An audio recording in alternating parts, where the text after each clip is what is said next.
So we have a new month. It's the month of April, which starts with a whole lot of activity in the sign of Aries. I'll let Rick start. He is Mr. Aries with how many? 4 or 5 planets in Aries? Oh, at least 10 or 15. They wander off, yeah. You can't trust Aries planets to stay where you put them. But Rick is in Aries. This week is his birthday. And so tell us about Aries. 29 again. So I've been working on these one-liners for different signs and planets, and my one-liner for Aries is very simple. It's ready, fire, aim. Aries is about acting first, thinking later. Aries, as the first sign, energetically, it's the beginning of anything. It's the beginning of everything. Everything that happens has a moment that is the beginning. And in the very, very beginning, it doesn't matter whether that little green thing coming up from the ground, whether it's a tulip or an oak tree, it's just basically an impulse at that time. And Aries is about the first impulse. Now it gets complicated once something happens, then it becomes more complicated. But at this time of year, the spring is about things springing into action. We're coming off of the month of Pisces, which is the most amorphous, the most dispersive, the most spiritual perhaps because it's non-physical of the signs. And in Aries there's a sense of a punch that happens. The ruling planet of Aries is Mars. Mars is the warrior planet. It's about engaging physical reality. And this first week of April, not only is the sun in Aries, but we also have Venus and Mars that are flying through Aries, Uranus, which is there for the long haul for 7 years now, and so we have a lot of energy packed up into the sign of Aries. Thank you, Rick. One of the things that we can do in looking at any astrological pattern is to talk about the challenges and the opportunities. The challenge of Aries is acting as if there is no past and no future. Because that spontaneity, that immediacy that's represented by Aries is about fully being in the present. And while from a metaphysical perspective and a consciousness perspective, there's a great deal to be learned by letting go of the past and the future, letting go of expectations, and just living in the eternal present. Ram Dass, Aries, born the same day, different year as me, Ram Dass wrote a book, Be Here Now. It's the ultimate Aries statement. It's Buddhism in a way, and theoretically it sounds good, but unfortunately we can't live that way. Well, because how it's interpreted by Aries is not necessarily be here now, it's me here now. And therein can sometimes lie a problem, because it really is not the purpose of Aries in pure principle, and of course we're all a mix of different astrological elements and other factors, but it is not the function of Aries to be concerned about you. Well, and there's a reason for that, though. Yeah, I'm going to do my self-justification. One of the key words of Aries is enthusiasm. And the word enthusiasm comes from Latin entheos. Theos is God. Enthusiasm really means letting the divinity or the God channel through you. When I am feeling as if I am in my divine power, and I don't mean only me, but I mean only me because I am an Aries. When I am in my divine power, there is no separation of state and religion. There is no I and thou.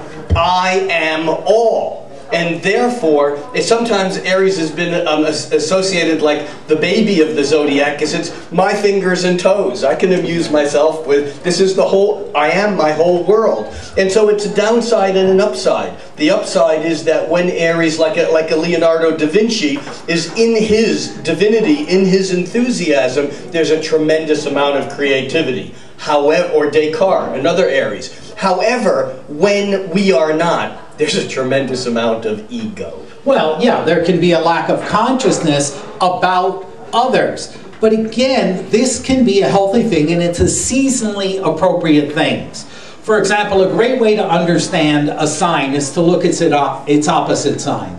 Libra is the opposite of Aries. While Aries is the me sign of the zodiac, Libra is the you sign of the zodiac. And while Libra can be charming and graceful and delightful and sociable, it can also lose its sense of self by overly accommodating or compromising to others.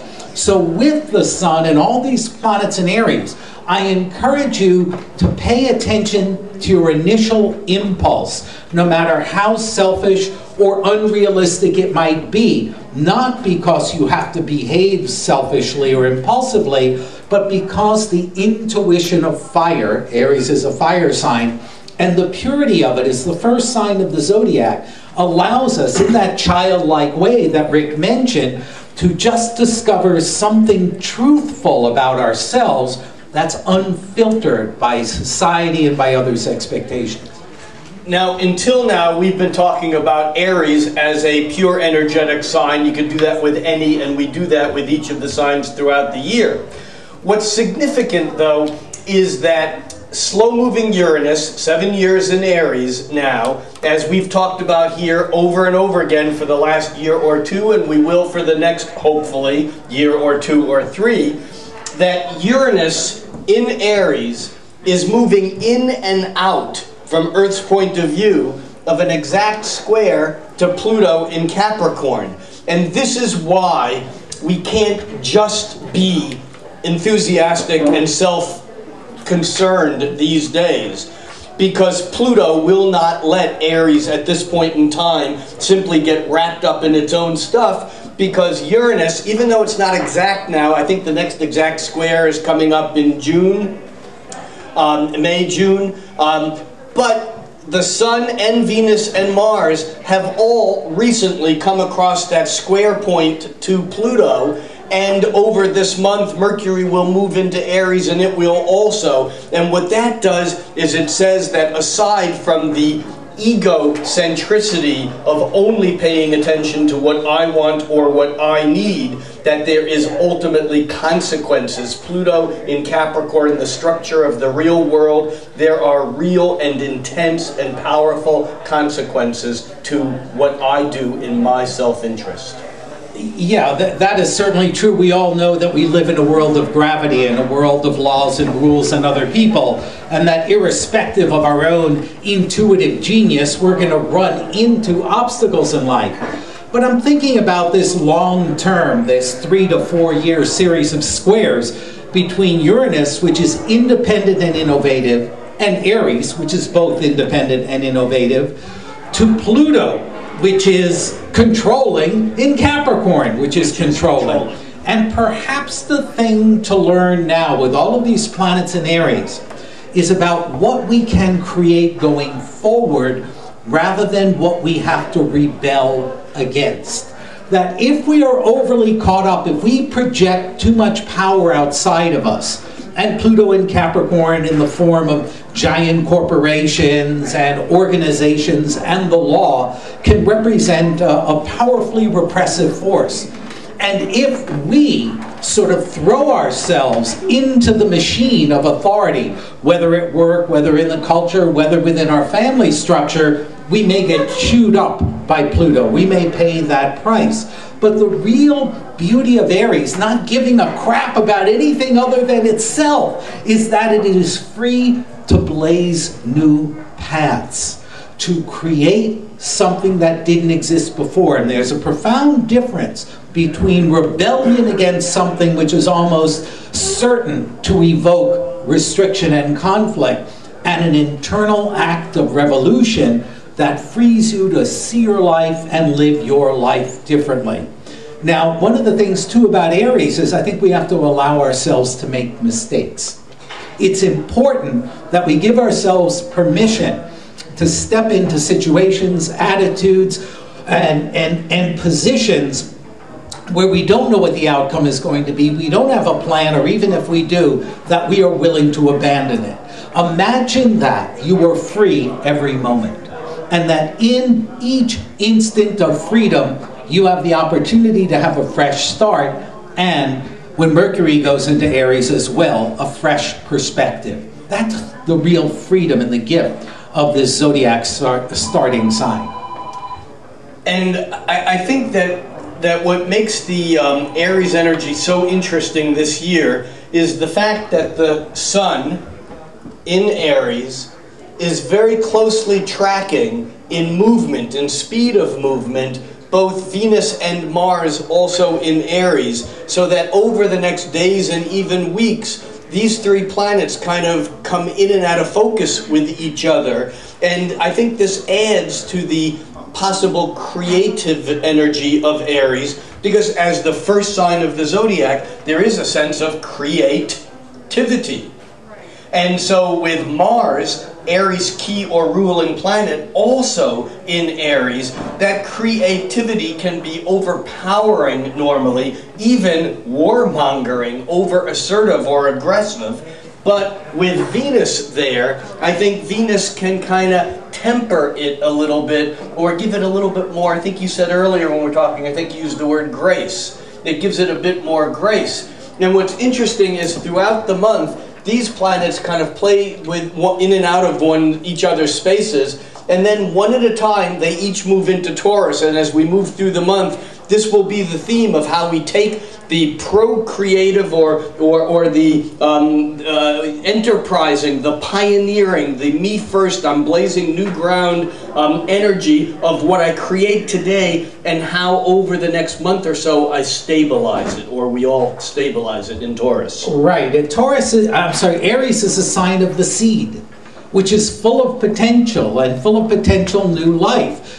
But it has to be planted in something to sustain it, and so that it can reach its full potential, which is what earthy, grounded, fuel, resource-rich Taurus is all about. So that's part of the journey of this month, to go from that place of scattering seeds, discovering ideas, making connections, breaking connections, until we become aware of which of those enterprising actions or innovations are worthy of an investment, are worthy of planting in the earth and caring for. Because ideas are cheap and easy.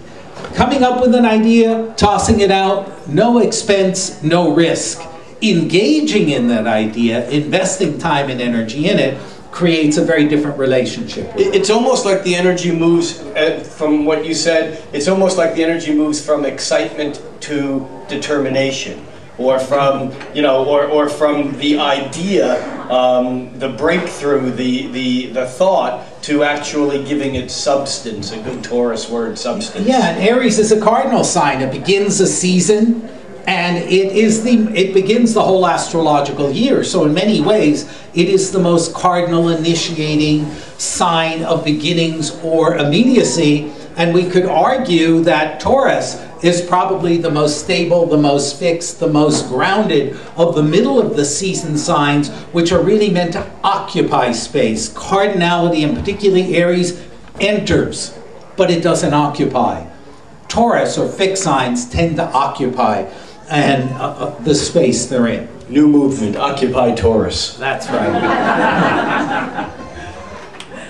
All right. So we start the month with this kind of condensation of the Sun and Venus and Mars, and it's actually Venus and Mars right now that are the closest, and I think that they actually become the 6th. Become exact here on the 6th.